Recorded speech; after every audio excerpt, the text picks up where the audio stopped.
I'm Dan Raviv at CBS News with a look at a world that perhaps you haven't entered yet. Maybe you'd like to. I'm holding a beautiful coffee table book. It's called New York Parties, Private Views. We're speaking with the author, Jamee Gregory. These are photographs, and at the very front, even what the invitation cards look like, to a world that, well, Jamie, I guess you're part of. You get invited to these splendid parties in New York City and out in that resort town, the Hamptons. Lucky you, right? It's always fun, yes? Oh, absolutely. It's great fun. And I've often felt when I've been at these parties that my friends put so much energy and artistry in creating these events that it's like a theatrical performance.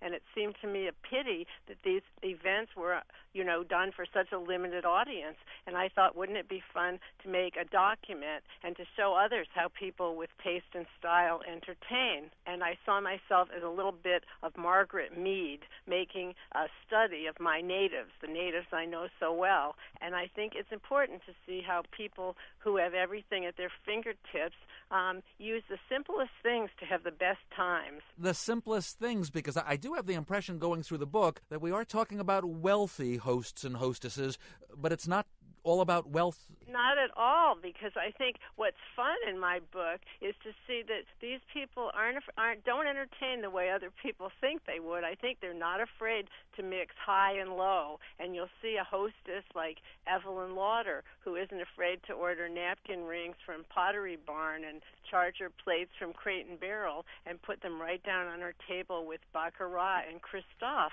and that's what makes an evening stylish.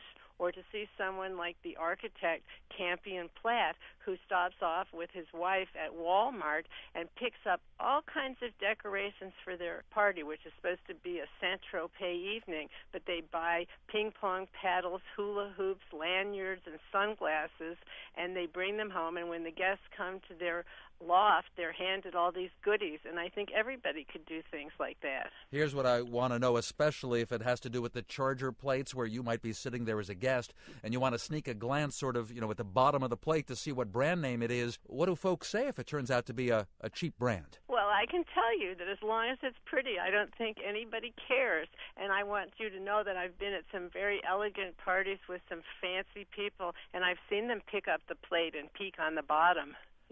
But I think it's more so that they can copy the plate when they get home than to criticize it. Well, you've got gorgeous photos here. Was it hard to persuade your friends and their friends to be photographed and let all this be in a book?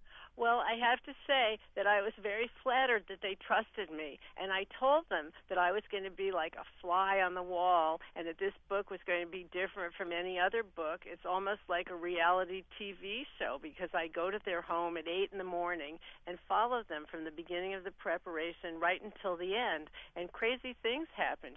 Michael Kors got chives caught in his disposal, and the super was on the floor until the last minute trying to dry up the leak.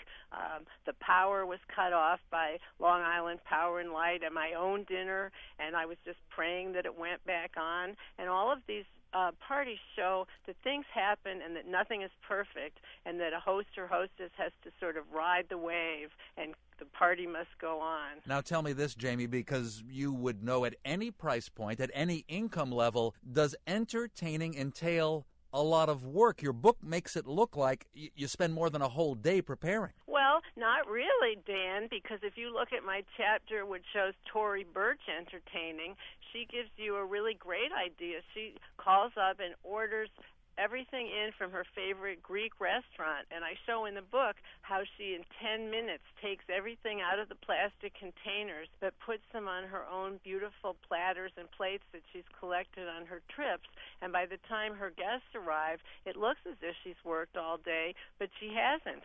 And is she trying to fool anyone, or almost right away she reveals where she got the food? Well, the guests, I think, are so pleased with it. Nobody asked where it came from, and they can, depends on their imagination. And, Michael Kors says anybody who lives in a big city anywhere doesn't need a chef or a cook. Just go to your favorite restaurant. And in his party, he orders 26 lobster rolls from his favorite restaurant in the village and gelato from his favorite gelateria. And, it's delicious. And he sets up a buffet and lets everybody help themselves.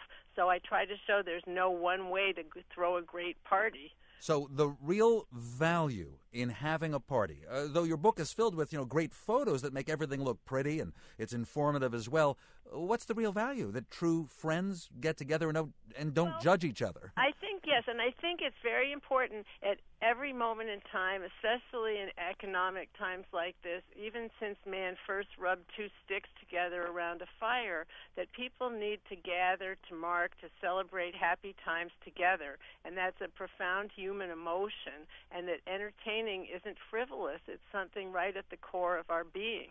This book is published by Rizzoli. The title is New York Parties, Private Views.